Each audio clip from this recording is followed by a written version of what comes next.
Salam. Kembali bersama kami Gereja Misi Kasih Indonesia Hong Kong dalam channel Gema Misi Kasih dalam ibadah Minggu pada hari ini. Saudara yang dikasihi Tuhan, masih dalam suasana perayaan Hari Kemerdekaan Republik Indonesia. Kalau saudara lihat di belakang saya masih tertulis 75 tahun dalam kemerdekaan Republik Indonesia. Aku cinta Indonesia. Merdeka. Ya, saudara, bersyukur bahwa kita ada di tengah-tengah bangsa yang merdeka dalam kepemimpinan pemerintah kita saat sekarang ini. Ya, tetapi lebih daripada itu, kita juga bersyukur karena Tuhan juga memerdekakan kita dari dosa-dosa kita. Dia mengampuni kita, membebaskan kita, sehingga kita boleh hidup dalam damai sejahteranya. Di tengah-tengah suasana yang sulit seperti sekarang ini, di mana seluruh dunia menjerit, anak-anak Tuhan juga punya tantangan yang sama. Dari segi pekerjaan, kesehatan, gerak pelayanan kita. Kita mengalami hal yang sama, tetapi yang patut kita syukuri bahwa di dalam Tuhan yang sudah mengampuni dan membebaskan kita itu juga menyediakan pengharapan. Sehingga dia berkata, marilah kepadaku semua yang letih lesu dan berbeban berat, aku akan memberi kelegaan kepadamu. Saudara, mari kita mulai ibadah kita. Kita awali dengan saat teduh sejenak. Kita mulai. Saudara yang dikasihi Tuhan, bila hati kita kadang-kala terasa berat, kadang kita tidak tahu apa yang harus kita lakukan. Namun ketika kita datang kepadanya, tangannya terbuka, tangannya siap menolong kita. Mari kita bersama-sama katakan, bila hati terasa berat, tak seorang pun mengerti bebanku. Ketika aku bertanya kepada Yesus, apa yang harus kubuat? Dia berfirman, mari, datanglah. Kita nyanyikan pujian ini, bila hati terasa berat.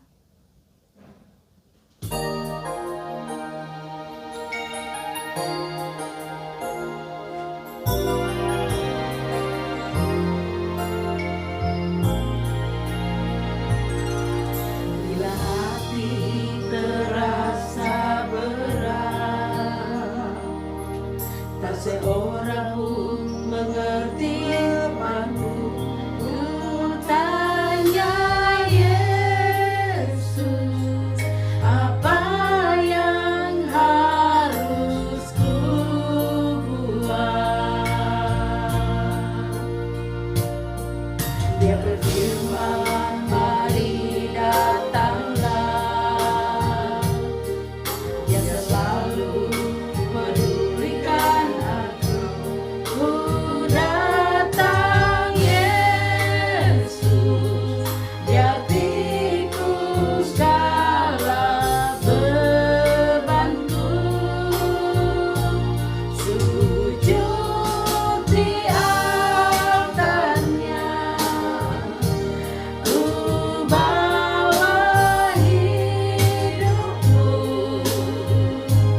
Ku terima anugerahnya, Dia ampuniku dan bebaskanku. Dia ubah hidupku, baharui hatiku. Sesuatu terjadi saat datang di altarnya.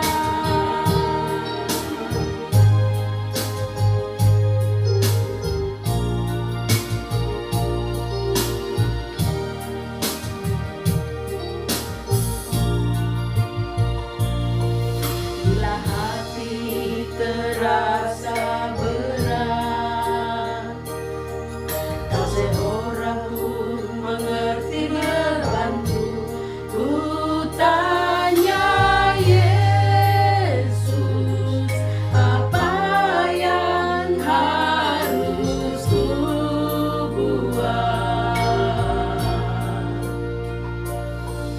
Dia berfirman, mari datanglah. Dia selalu pedulikan engkau. Datang Yesus, Dia pikul segala bebanku. Sujud di altarnya, ku bawa hidupku. Ku terima anugerahnya, Dia ampuniku dan bebaskanku. Dia ubah hidupku, baharui hatiku. Sesuatu terjadi saat datang di altarnya. Mujizat terjadi, mujizat terjadi saat datang di pengampunan terjadi. Pengampunan terjadi saat datang di altarnya.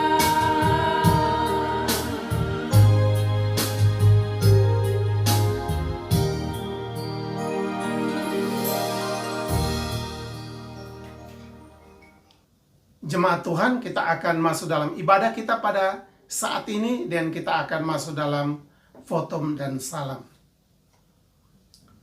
Ibadah ini kami buka kiranya jadi dalam nama Bapa, Anak dan Roh Kudus.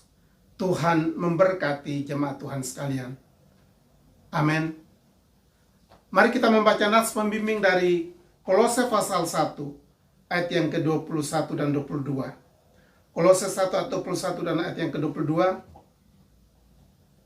Juga kamu yang dahulu hidup jauh dari Allah dan yang menurutinya dalam hati dan pikiranmu, seperti yang nyata dalam perbuatanmu yang jahat, sekarang diperdamaikannya di dalam tubuh jasmani Kristus oleh kematiannya, dan menempatkan kamu kudus dan tak bercela dan tak bercacat di hadapannya. Saudara yang dikasihi Tuhan, ya kita bersyukur kita sudah mengenal Yesus. Nama itu nama yang selalu ada di hati kita. Ya, saudara yang dikasihi Tuhan, satu pujian kita akan kumandangkan bersama-sama bagaimana nama Yesus yang memikat hati kita, yang telah menghapus dosa kita, yang memberikan kita hati yang baru dan memberikan kita sejahtera, sehingga kita boleh hidup bersukacita sampai pada hari ini. Mari kita katakan, Yesus, Yesus, nama itu memikat hatiku.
yang kekasih, kita bersyukur dan kita mau terus memuji Tuhan.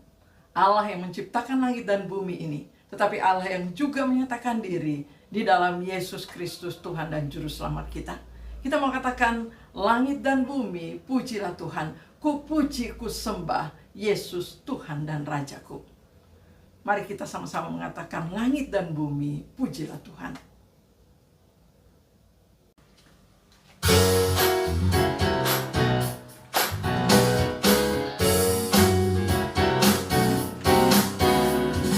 Langit dan bumi, pujilah Tuhan, sebab Dia ciptakan semuanya. Keagungannya mengatasi langit bumi, sembah sujud di hadapannya. Langit dan bumi, pujilah Tuhan, sebab Dia ciptakan semuanya. Keagungannya mengatasi langit bumi, sembah sujud di hadapannya. Ku puji, ku sembah, ku puji, ku sembah Yesus Tuhan dan Rajaku. Ku puji, ku sembah, ku puji, ku sembah Yesus Tuhan dan Rajaku. Langit dan bumi, pujilah Tuhan, sebab Dia ciptakan semuanya. Keagungannya mengatasi langit bumi, sembah sujud di hadapannya. Ku puji, ku sembah, ku puji, ku sembah Yesus Tuhan dan Rajaku. Ku puji, ku sembah, ku puji, ku sembah Yesus Tuhan dan Rajaku. Ku puji, ku sembah, ku puji, ku sembah Yesus Tuhan dan Rajaku. Ku puji, ku sembah, ku puji, ku sembah Yesus Tuhan dan Rajaku. Haleluya, amin. Haleluya, amin. Haleluya, amin. Haleluya, amin. Haleluya, amin.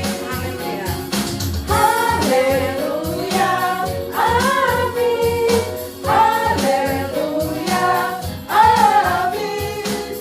Haleluya, amin. Haleluya, amin. Haleluya, amin.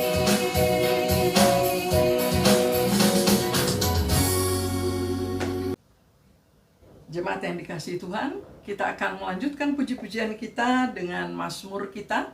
Kita akan baca, persiapkan Mazmur pasal 40. Akan kita baca ayat 1 sampai ayat yang 9. Sekali lagi, Mazmur pasal 40, ayat 1 sampai ayat yang ke-9. Saya akan bacakan judulnya dan sesudah itu kita akan baca bersama-sama. Syukur dan doa untuk pemimpin biduan, Mazmur Daud. Aku sangat menanti-nantikan Tuhan, lalu Ia menjenguk kepadaku dan mendengar teriakku minta tolong. Ia mengangkat aku dari lubang kebinasaan, dari lumpur rawa. Ia menempatkan kakiku di atas bukit batu, menetapkan langkahku. Ia memberikan nyanyian baru dalam mulutku untuk memuji Allah kita. Banyak orang akan melihatnya dan menjadi takut, lalu percaya kepada Tuhan. Berbahagialah orang yang menaruh kepercayaannya pada Tuhan, yang tidak berpaling kepada orang-orang yang angkuh atau kepada orang-orang yang telah menyimpang kepada kebohongan. Banyaklah yang telah Kau lakukan, ya Tuhan Allahku, perbuatanmu yang ajaib dan maksudmu untuk kami. Tidak ada yang dapat disejajarkan dengan Engkau. Aku mau memberitakan dan mengatakannya, tetapi terlalu besar jumlahnya untuk dihitung. Engkau tidak berkenan kepada korban sembelihan dan korban sajian, tetapi Engkau telah membuka telingaku, korban bakaran dan korban penghapus dosa tidak Engkau tuntut. Lalu aku berkata, sungguh, aku datang. Dalam gulungan kitab ada tertulis tentang aku. Aku suka melakukan kehendak-Mu, ya Allahku. Taurat-Mu ada dalam dadaku. Saudara yang dikasihi Tuhan, kita dikasihi oleh Tuhan setiap saat. Kita diperhatikan oleh Tuhan setiap saat. Karena itu tidak ada alasan untuk kita tidak memandang kepada Tuhan. Kita mau katakan, Yesus, aku mencintai Engkau, baik dalam suka maupun duka. Mari kita siapkan hati kita, mengangkat pujian ini, menaikkan syukur kita, penyembahan kita kepada Tuhan, sebab Dia layak menerima segala pujian. Kita katakan, Yesus, ku cinta Kau, ku tinggikan, ku agungkan, aku kan memuji-Mu, baik di dalam suka maupun duka.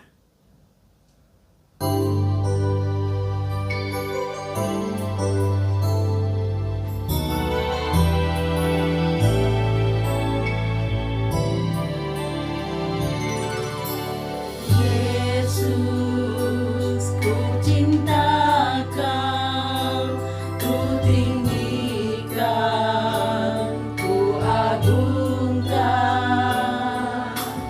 Aku kan memuji-Mu, baik di dalam suka dan duka. Yesus, ku cinta Kau, ku tinggikan, ku agungkan. Aku kan memuji-Mu, baik di dalam suka dan duka. Sebab Kau layak terima pujian, sebab Kau layak terima pujian, sebab Kau layak ku agungkan. Yesus, Raja di atas segala raja. Yesus, ku cinta Kau, ku tinggikan, ku agungkan. Aku kan memuji-Mu, baik di dalam suka dan duka. Sebab Kau layak terima pujian, sebab Kau layak terima pujian, sebab Kau layak ku agungkan. Yesus, Raja di atas segala raja. Sebab Kau layak terima pujian, sebab Kau layak terima pujian, sebab Kau layak ku agungkan. Yesus, Raja di atas segala raja. Raja di atas segala raja.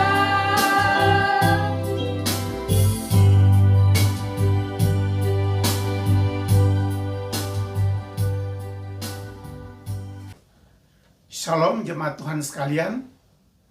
Kita kembali lagi dalam merenungkan firman Tuhan pada minggu ini.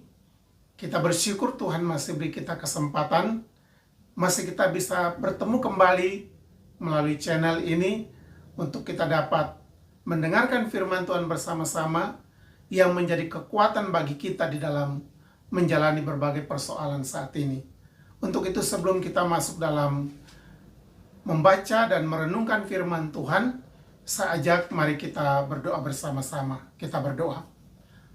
Bapa yang baik, kami bersyukur kepada Tuhan karena kesempatan ini kami diberi waktu untuk bersama-sama mendengarkan firman Tuhan, menikmati firman Tuhan yang merupakan rema bagi kami untuk memberi kami kekuatan di dalam menghadapi berbagai situasi yang ada di depan kami. Berkati kami, berkati hamba-Mu yang akan menyampaikan firman Tuhan, dan juga berkati semua jemaat Tuhan yang mendengarkan firman Tuhan hari ini, sehingga semua kami boleh mengalami berkat Tuhan melalui pemberitaan firman Tuhan hari ini. Terima kasih Bapa, dalam nama Tuhan Yesus, firman yang hidup, kami berdoa dan mengucap syukur. Amin. Jemaat Tuhan, kita akan membaca Alkitab yang merupakan dasar dari khotbah atau renungan firman Tuhan hari ini. Kita baca dari Filipi pasal 2 ayat yang ke-5 hingga ayat yang ke-11. Filipi pasal 2 ayat yang ke-5 hingga ayat yang ke-11 saya akan bacakan. Hendaklah kamu dalam hidupmu bersama menaruh pikiran dan perasaan yang terdapat juga dalam Kristus Yesus, yang walaupun dalam rupa Allah tidak menganggap kesetaraan dengan Allah itu sebagai milik yang harus dipertahankan, melainkan telah mengosongkan dirinya sendiri dan mengambil rupa seorang hamba dan menjadi sama dengan manusia. Dan dalam keadaan sebagai manusia, ia telah merendahkan dirinya dan taat sampai mati, bahkan sampai mati di kayu salib. Itulah sebabnya Allah sangat meninggikan dia dan mengaruniakan kepadanya nama di atas segala nama, supaya dalam nama Yesus bertekuk lutut segala yang ada di langit dan yang ada di atas bumi dan yang ada di bawah bumi, dan segala lidah mengaku Yesus Kristus adalah Tuhan bagi kemuliaan Allah Bapa. Demikian firman Tuhan. Jemaat yang dikasihi Tuhan, tema dari bagian firman Tuhan ini ialah penggantian yang sempurna. Penggantian yang sempurna. Saudara, kita perlu menyadari bahwa kita sebagai orang yang percaya kepada Tuhan, itu kita menerima anugerah yang sangat besar. Ya, anugerah yang besar. Mengapa? Karena Tuhan memberikan kita satu penggantian yang sempurna, sebagaimana tema kita hari ini. Anugerah itulah bahwa dia menggantikan kita. Mengapa? Karena kita melihat bahwa kita manusia adalah berdosa. Semua manusia tidak terkecuali adalah berdosa. Termasuk kita yang sudah percaya kepada Tuhan adalah orang berdosa tadinya.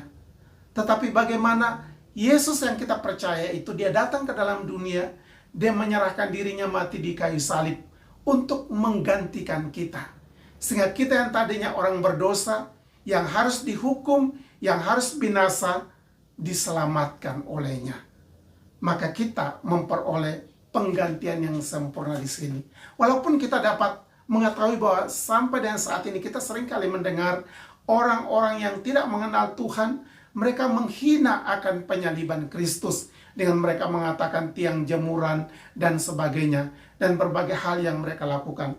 Tetapi kita harus tahu bahwa mengapa mereka lakukan, karena mereka adalah orang yang telah dibutakan oleh ilah zaman ini. Sebagaimana dikatakan dalam 2 Korintus 4 yang keempat, bahwa orang-orang yang dibutakan oleh ilah zaman ini, sehingga mereka tidak mengerti atau tidak mengenal akan kebenaran ini.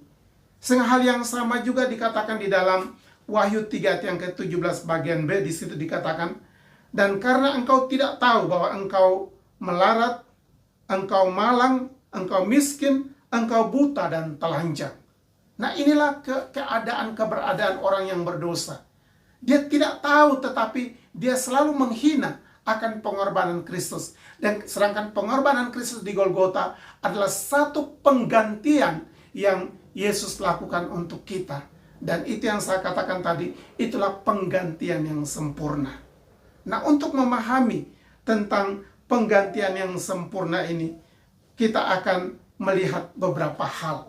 Yang pertama, itulah tentang rencana Allah. Penggantian sempurna itu dimulai dengan rencana Allah. Atau saya tambah kata lagi, rencana dan pikiran Allah. Kita akan lihat di dalam ayat yang kelima dan ayat yang keenam dalam pembacaan kita tadi. Hendaklah kamu dalam hidupmu bersama menaruh pikiran dan perasaan yang terdapat juga dalam Kristus Yesus, yang walaupun dalam rupa Allah, tidak menganggap kesetaraan dengan Allah itu sebagai milik yang harus dipertahankan. Di sini kita melihat Rasul Paulus berbicara kepada jemaat di Filipi, supaya mereka diarahkan untuk memiliki pikiran dan perasaan yang terdapat juga dalam Kristus Yesus. Jadi jemaat Tuhan diajar untuk memahami, mengerti pikiran ini. Itu menunjukkan bahwa Allah mempunyai pikiran, sehingga kita harus melihat apa yang Allah pikirkan.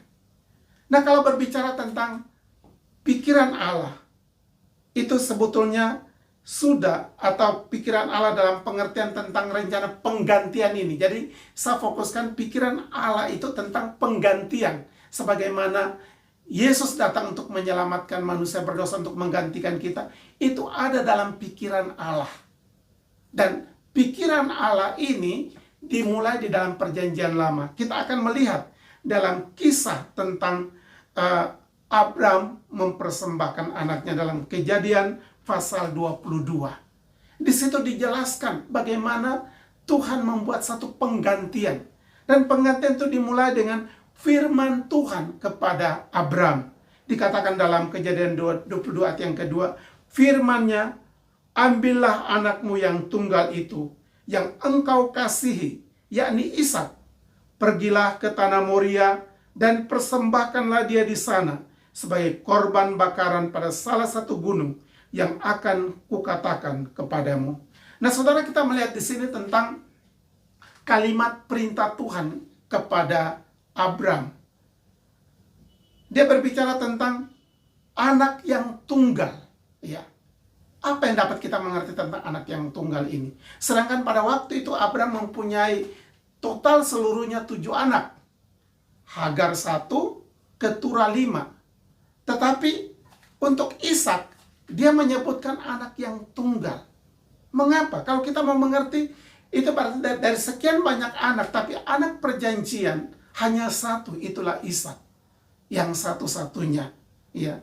Jadi bukan karena berapa jumlah anak yang dimiliki oleh Abraham, tetapi siapa anak yang menjadi anak perjanjian.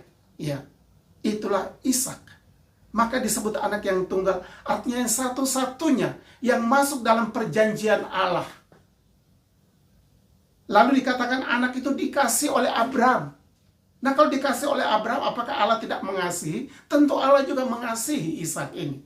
Tapi justru anak yang tunggal, anak yang dikasih itu, Tuhan katakan, ambillah dan bawalah, persembahkanlah dia sebagai korban bakaran. Ya. Saudara, berbicara tentang korban bakaran, itu menunjukkan tentang Ishak ini pasti akan dikorbankan dan mati. Sedangkan tadi kita sudah melihat beberapa kata yang dipakai anak yang tunggal, kemudian anak yang dikasihi. Tapi mengapa Tuhan berbicara kepada Abraham? Karena Tuhan sudah mempunyai pemikiran, Tuhan sudah punya rencana bahwa dia akan membuat penggantian. Ya. Sedangkan dia meminta kepada Abraham itu ialah dia untuk menguji ketaatan Abraham. Menguji bahwa apakah Abraham lebih mengasihi Tuhan atau mengasihi berkat Tuhan. Tuhan mau menguji ini. Dan Tuhan sudah mempunyai pikiran, ya, bahwa dia akan memberikan penggantian.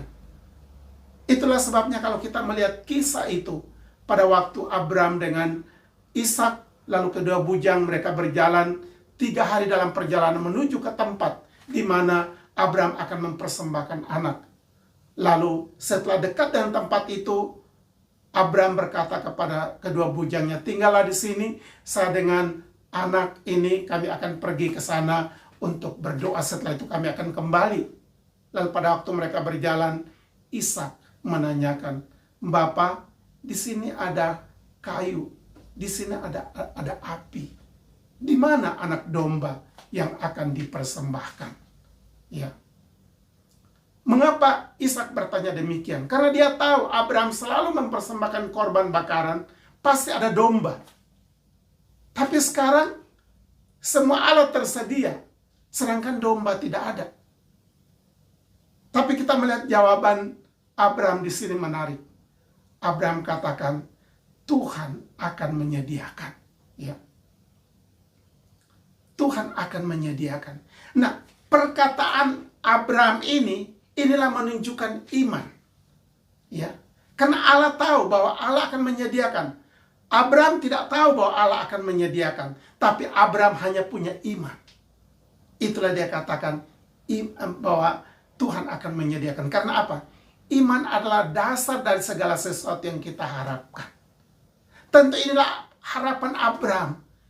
Kiranya Tuhan menyediakan domba itu. Tapi dia sudah sampaikan kepada Ishak bahwa Tuhan akan menyediakan. Nah, disinilah iman. Dasarnya iman. Itulah dia berharap Tuhan akan menyediakan. Dan dia tahu Tuhan akan menyediakan. Karena Tuhan akan memberikan penggantian itu. Jadi kita melihat di sini bahwa Abraham dengan taat melakukan apa yang Tuhan perintahkan. Di saat dia mau mengorbankan anaknya, Tuhan katakan, "Abraham, Abraham, jangan engkau bunuh." Lalu dia disuruh melihat, dan Tuhan siapkan seekor domba. Dan di situ Tuhan katakan satu kata yang menarik. Engkau tidak segan-segan untuk mempersembahkan anakmu. Nah, di sini Tuhan menemukan hati Abraham yang taat kepada Tuhan. Dengan berkata, engkau tidak segan-segan. Saudara, di sini kita melihat sedikit aplikasi bahwa orang yang percaya kepada Tuhan, yang taat kepada Tuhan, harus memiliki hati yang tidak segan-segan, atau tidak pamrih, atau tidak hitung-hitungan. Ya, melakukan kehendak Tuhan itu tidak hitung-hitungan, taat penuh, sama seperti Abraham ini. Bahwa Tuhan memberikan kepadanya hati untuk lebih taat kepada Tuhan. Karena dia tahu bahwa cara berpikir Allah, Tuhan menyediakan, dan Tuhan tidak pernah salah meminta kepada Abraham untuk mempersembahkan anak. Tuhan tidak salah, ya. Karena Tuhan akan menyediakan. Dan Tuhan menguji hati Abraham dengan ketaatan penuh. Dan itu teruji di mana Abraham melakukan itu. Yang kedua yang kita akan lihat, Allah tidak hanya memiliki pikiran atau rencana, tapi Allah juga bertindak. Hal yang kedua kita akan lihat ialah tindakan Allah sendiri. Untuk mewujudkan penggantian itu, maka ada tindakan Allah. Kita coba baca dalam ayat yang ke-7 dan ayat yang ke-8 dari firman Tuhan tadi. Melainkan telah mengosongkan dirinya sendiri dan mengambil rupa seorang hamba dan menjadi sama dengan manusia. Dan dalam keadaan sebagai manusia, ia telah merendahkan dirinya dan taat sampai mati, bahkan sampai mati di kayu salib. Dua ayat inilah yang saya maksudkan tadi sebagai tindakan Allah. Tindakan Allah ialah menjadi manusia. Ya. Untuk mau melaksanakan penggantian itu, maka Allah harus menjadi manusia. Nah, kita lihat, itulah sebagaimana dikatakan dalam Yohanes 1 ayat yang ke-14. Firman itu telah menjadi manusia dan diam di antara kita. Jadi Allah harus menjadi manusia. Dan hal itu dikatakan lagi dalam Yohanes 1 ayat 1. Firman itu adalah Allah. Sehingga firman itu yang adalah Allah itu, lalu dia menjadi manusia, lalu tinggal di antara kita. Dan kita melihat bagaimana penjelasan Paulus dalam ayat yang baru saja dibaca. Itulah dia pakai istilah bahwa ia mengosongkan dirinya sendiri dan mengambil rupa seorang hamba. kata mengosongkan ini dari kata keno, ya. Kata keno itu artinya kosong, tapi juga tidak ada reputasi, ya. Itu kata kosong dan tidak ada reputasi. Nah, di sini kita melihat dalam diri Tuhan Yesus. Yesus datang ke dalam dunia itu, dia dikatakan mengosongkan diri atau mengampakkan diri. Apa yang dia kosongkan ialah semua kemuliaan Allah yang dia miliki, kesempurnaan Allah yang dia miliki, itu dia tinggalkan semua. Kemudian dia datang ke dalam dunia seperti manusia biasa, kosong, manusia biasa. Lalu dikatakan tidak memiliki reputasi. Nah, apa itu reputasi? Reputasi itu sebetulnya merupakan seperti begini, perbuatan dan sebagainya yang dapat membuat kita memiliki nama baik. Umpamanya saya berbuat sesuatu supaya untuk memiliki reputasi, artinya saya berbuat supaya untuk ada nama baik saya, ya. Itu reputasi. Nah, Yesus datang ke dalam dunia mengosongkan diri itu sampai tidak punya reputasi. Artinya tidak ada apa-apanya diperhitungkan. Sehingga dia datang dalam kehinaan, kerendahan yang dikatakan di dalam ayat yang ke-7 dan ayat yang ke-8 tadi. Dikatakan yang mengosongkan dirinya sendiri, mengambil rupa seorang hamba, menjadi sama dengan manusia, dan dalam keadaan sebagai manusia, ia telah merendahkan dirinya dan taat sampai mati di kayu salib. Inilah kosong yang dimaksudkan di sini. Dia bisa sampai mati di kayu salib seperti manusia biasa. Bahkan kematian pun kematian yang penuh dengan penghinaan, ya. Walaupun keadaannya demikian, tapi itulah tindakan Allah untuk mengerjakan penggantian itu. Sebab dengan cara penggantian seperti itu, maka kita manusia yang berdosa, yang hina dan najis ini dapat dimerdekakan, dapat ditebus. Sehingga dengan demikian, kita yang berdosa, yang boleh dikatakan bermusuhan dengan Allah, bukan Allah bermusuhan dengan kita, kita yang bermusuhan dengan Allah, ialah tidak taat kepada Tuhan, sama seperti Adam Hawa jatuh dalam dosa. Bahwa manusia bermusuhan dengan Allah, ya. Tetapi Allah yang kudus itu dia datang. Dia menghampakan dirinya, mengosongkan dirinya, supaya dia dapat berdamai dengan manusia, ya. Itu anugerah yang begitu hebat, begitu besar. Bagaimana yang memusuhi kita, sedangkan Allah yang kita musuhi, dia mau menunjukkan untuk mau berdamai. Ini sesuatu yang secara nalar manusia itu sulit dipahami. Tapi itu yang Allah lakukan. Mengapa Allah buat begitu? Karena manusia tetap berada dalam keberdosaan sehingga dia tidak mengetahui. Maka kalau kita baca dalam Kolose pasal 1 ayat yang ke-22, di situ dikatakan bahwa ia memperdamaikan kita di dalam tubuh jasmanianya. Jadi dia dalam tubuh jasmani, dia mengalami kematian di Golgota, itu menjadi korban yang sempurna untuk menggantikan kita. Maka kita memperoleh pendamaian di dalam dia. Yang ketiga yang kita akan renungkan ialah pekerjaan kemuliaan. Apa yang Allah lakukan dalam penggantian dengan cara atau rencana Allah, tindakan Allah yang begitu luar biasa kita baca tadi, itu berbicara tentang pekerjaan kemuliaan, ya. Manusia tidak dapat memahami, manusia tidak dapat mengerti, tapi Allah kerjakan itu bagi kita. Pekerjaan yang mulia dikatakan dalam ayat yang ke-9 dan ayat yang ke-10 dalam pembacaan kita tadi. Itulah sebabnya Allah sangat meninggikan dia dan mengaruniakan kepadanya nama di atas segala nama, supaya dalam nama Yesus bertekuk lutut segala yang ada di langit dan yang ada di atas bumi dan yang ada di bawah bumi, dan segala lidah mengaku Yesus Kristus adalah Tuhan, bagi kemuliaan Allah Bapa. Kita dapat memahami di sini tentang pekerjaan kemuliaan ini. Kita dapat bandingkan dengan Ibrani 5 ayat 8 dan 9. dikatakan, dan sekalipun ia adalah anak, ia telah belajar menjadi taat dari apa yang telah dideritanya, dan sesudah ia mencapai kesempurnaannya, ia menjadi pokok keselamatan yang abadi bagi semua orang yang taat kepadanya. Ya.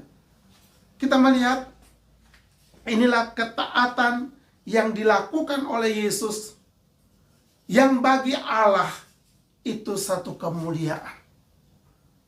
Satu kemuliaan. Karena dia yang adalah anak, dia mau taat.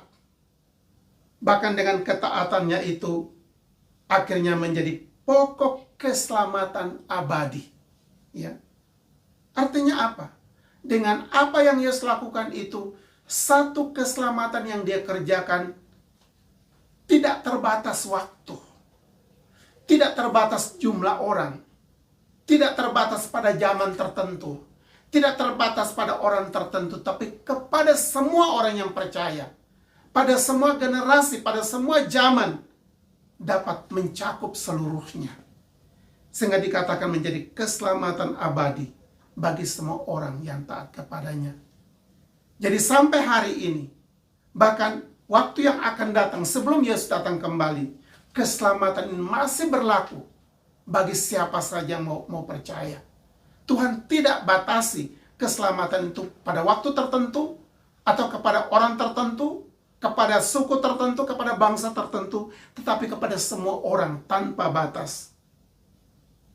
Dan dikatakan dengan keselamatan itulah kita menerima anugerah. Anugerah penggantian ini yang dilakukan oleh Yesus sendiri untuk kita. Sehingga kita lihat di dalam 1 Tesalonika 5 ayat yang ke-9. Karena Allah tidak menetapkan kita untuk ditimpa murka, tetapi untuk beroleh keselamatan oleh Yesus Kristus Tuhan kita, yang sudah mati untuk kita. Melalui penggantian yang dia lakukan itu, maka kita tidak ditimpa murka. Ya. Kita tidak ditetapkan untuk ditimpa murka, tetapi kita beroleh keselamatan oleh Yesus. Karena penggantian yang sempurna yang dilakukan oleh Tuhan Yesus kepada kita. Jadi di sini kita melihat ada dua hal dalam kaitan dengan pekerjaan kemuliaan itu. Apa yang merupakan bagian untuk kita? Kalau dia melakukan pekerjaan kemuliaan seperti itu, bagi kita yang percaya, apa yang harus kita lakukan? Saya melihat ada dua hal di dalam ayat yang baru saja kita baca. Pertama dikatakan segala lutut bertelut. Ya. Karena dikatakan dengan pekerjaan kemuliaan yang dikerjakan oleh Yesus, dikatakan itulah sebabnya Allah sangat meninggikan dia, meninggikan Yesus yang sudah merendahkan diri, melakukan penggantian yang sempurna itu.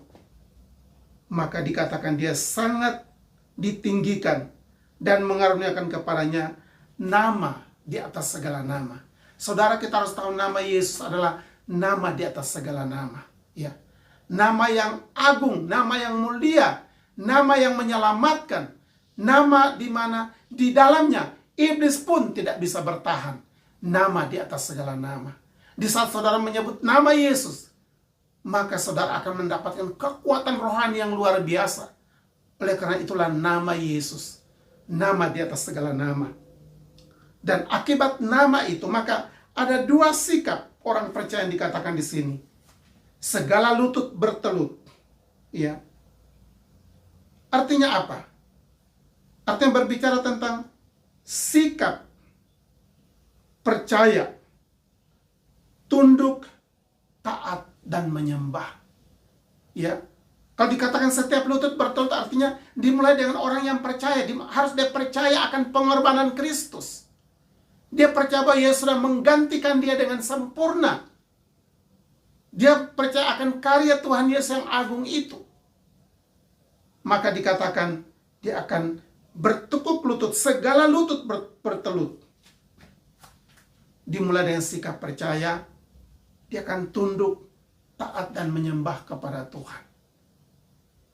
Yang kedua, sikap yang kedua ialah segala lidah mengaku.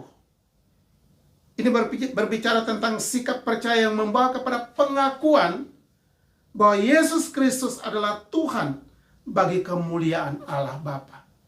Jadi lutut bertelut, lidah mengaku Yesus adalah Tuhan.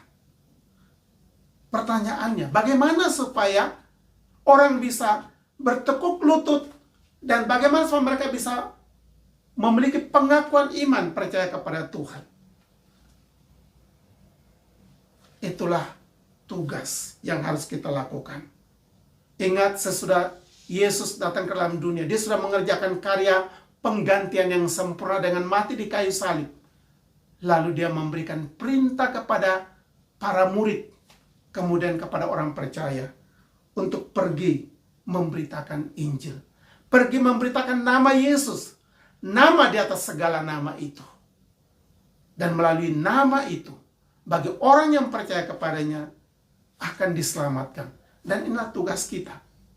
Kita sedang berada dalam masa-masa sulit. Tetapi ingat, mari kita menerima setiap kesulitan yang ada menjadi cara Tuhan untuk kesempatan memberitakan Injil. Ya. Ini harus kita perhatikan. Di saat banyak orang mengeluh, banyak orang sedang dalam keadaan susah, kita pun demikian. Kita orang percaya bukan tidak mengeluh, bukan artinya tidak ada kesusahan. Kita pun mengalami kesusahan. Tapi mari kita mengubah kesusahan ini menjadi kesempatan. Ini orang duniawi tidak bisa lakukan seperti ini. Hanya orang percaya yang bisa memahami seperti ini, bahwa kesusahan bisa diubah menjadi jalan berkat. Air mata menjadi mata air. Ya.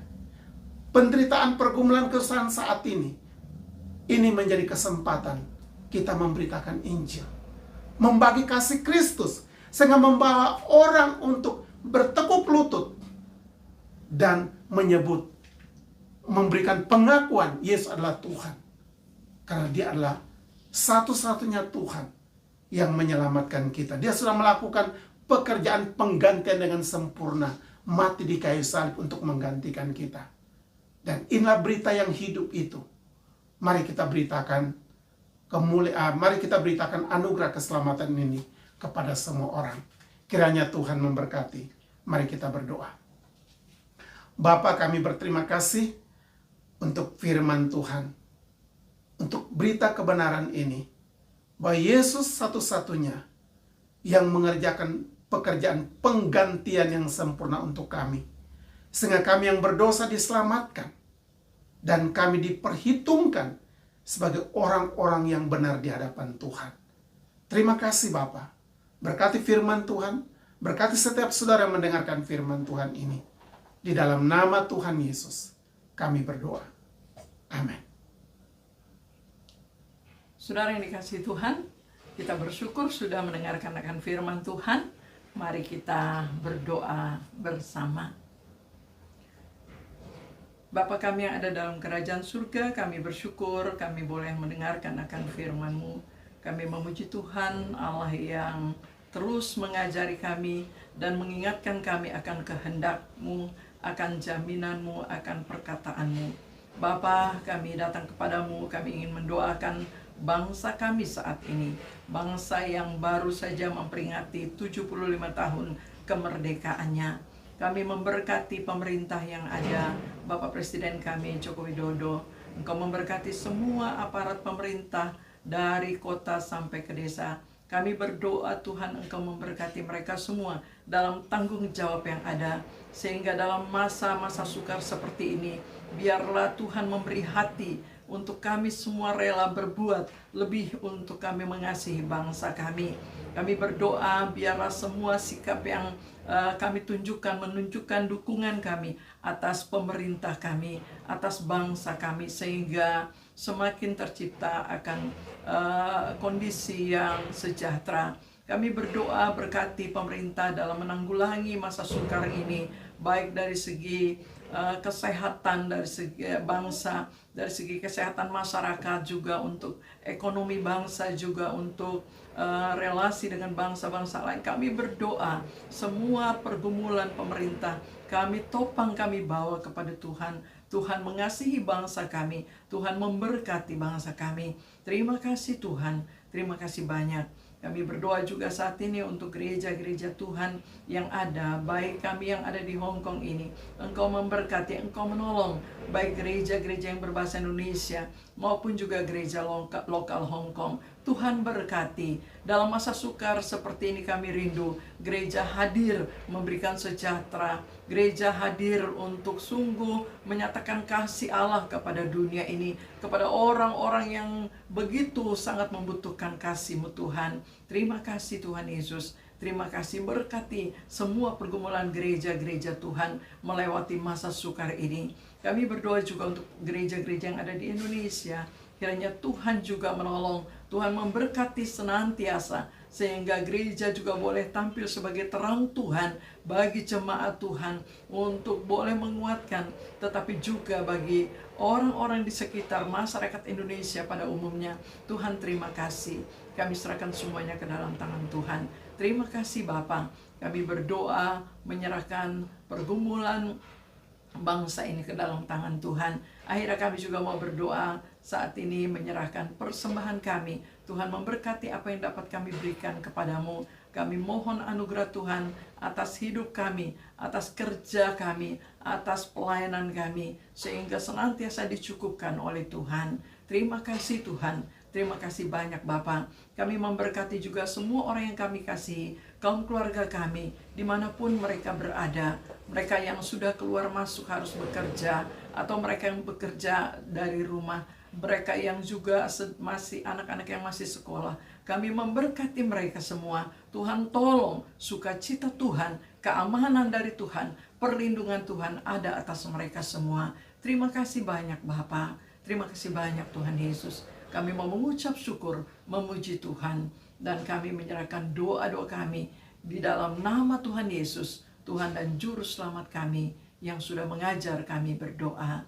Bapa kami yang ada di surga, dikuduskanlah nama-Mu, datanglah kerajaan-Mu, jadilah kehendak-Mu di bumi seperti di surga. Beri kami pada hari ini makanan kami yang secukupnya, dan ampunilah kami akan segala kesalahan kami, seperti kami juga mengampuni orang yang bersalah pada kami.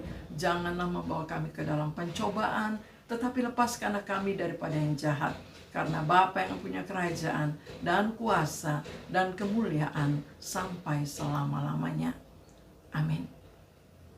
Saudara yang dikasihi Tuhan, kita akan menutup acara kita, tetapi juga sekaligus memberikan persembahan bagi saudara-saudara yang mengumpulkannya, bisa dibawa pada waktunya ya, untuk mendukung pelayanan pekerjaan Tuhan. Dan kita akan menutup dengan satu pujian yang merupakan pernyataan iman dari anak-anak Tuhan. Saat ini setiap hari media sosial, media komunikasi menyatakan berita kematian. Saudara yang dikasihi Tuhan, bersyukur sebagai orang tebusan Tuhan yang percaya kepada Yesus Kristus, kita memiliki jaminan keselamatan. Dan pujian ini menyatakan, bila sangkakala Allah terdengar, bila namaku dipanggil, bila aku dipanggil, aku ada.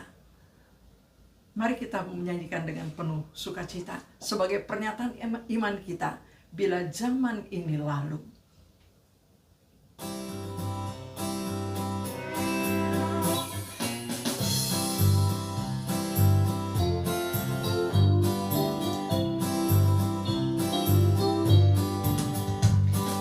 Zaman ini lalu pada hari kiamat, bila sangkakala Allah terdengar, bila orang yang percaya berkeliling katanya, bila nama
Jemaat Tuhan, mari kita akan akhiri ibadah kita.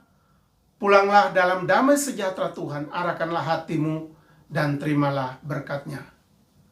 Anugerah, damai, dan sejahtera, sukacita sorgawi dari Allah Bapa kita, dari Tuhan kita Yesus Kristus, dan oleh persekutuan Roh Kudus, menyertai memberkati kita semua, mulai hari ini sampai Maranatha, Tuhan Yesus datang kembali. Amin. Kiranya Tuhan memberkati jemaat Tuhan sekalian.